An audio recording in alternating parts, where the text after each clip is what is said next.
We got another legendary geezer returning to the octagon this weekend. Henry Cejudo returns from a 3-year layoff at bantamweight to fight Aljamain Sterling. And to be frank with you, I don't know what to think. Because stylistically, Henry Cejudo should absolutely decimate Aljamain Sterling. It's a horrible matchup for Sterling on paper. We're talking about an Olympic wrestler, good grappler overall, with a granite chin, very good stand-up. It's like, how does Aljamain Sterling win?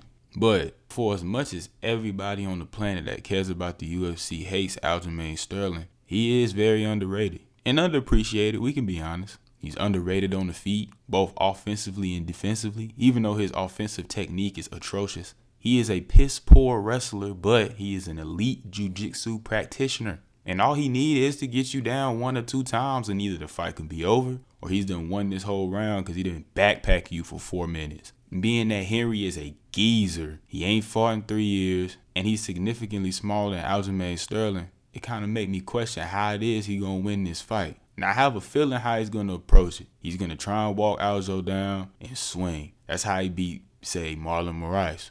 But I don't know how much success he can have doing that. Being that he's built like a T-Rex and Aljamain Sterling is built like an orangutan, I feel like Aljo just gonna teep him to death and rack up points. And at the end of the day, in the event, which is probably gonna happen, that Aljo either gets Henry down that one time, maybe he just jumps on him when they standing up, now he's just on his back. Aljo looks for finishes, but at the same time, he don't care. He know he winning rounds by just backpacking you, so he gonna do it. Now, Henry got a very good chance of winning this fight, especially if he comes out looking like his peak self. Pairing his skills and abilities with his knowledge for the game, he can get it done. It's just so many what-if factors with him that I kind of struggle to actually pick him if you want me to try and predict the fight. We know what Aljamain Sterling gonna do. It's gonna look nasty. It might be boring, but he gonna get it done. I don't know. I feel like Cejudo will at least find one moment in the fight where he was gonna hurt Aljo. I do believe it. And it's gonna be like, oh, he's gonna win the fight.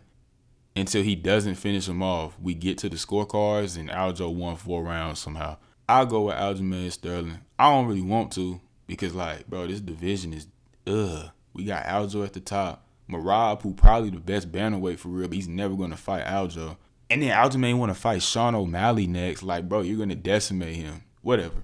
I feel real bad for Belal Muhammad because, like, bro's done everything you would think to get the title shot, but Dana just keeps saying no. And what has he done to him this time? Put him in a matchup that he knows he ain't finna win. Now, I don't want to count Belal out like that because he's good. He's good. But in no way, shape, or form do I see how he beat Gilbert Burns. I ain't gonna lie. I don't care if you look at it stylistically, it's atrocious. Does Belal Muhammad really want to wrestle and grapple around with Gilbert Burns? I refuse to believe he is. If Kamaru Usman ain't want to do it, if Khamzat Chimaev ain't want to do it, why would Belal Muhammad want to do it? And on the feet, Belal's solid, got a good little jab. He ain't got no kind of power. Good one, too, though. Gilbert Burns, he's faster. He hits harder. He ain't got no chin for real, but I don't really think you need one to fight Belal Muhammad. He did put down Sean Brady.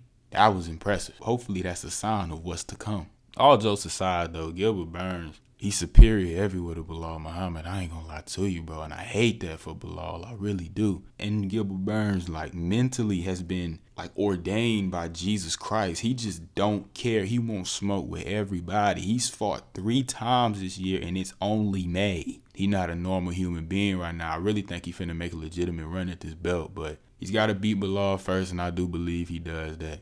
Fun card overall, though. Drew Dober on here.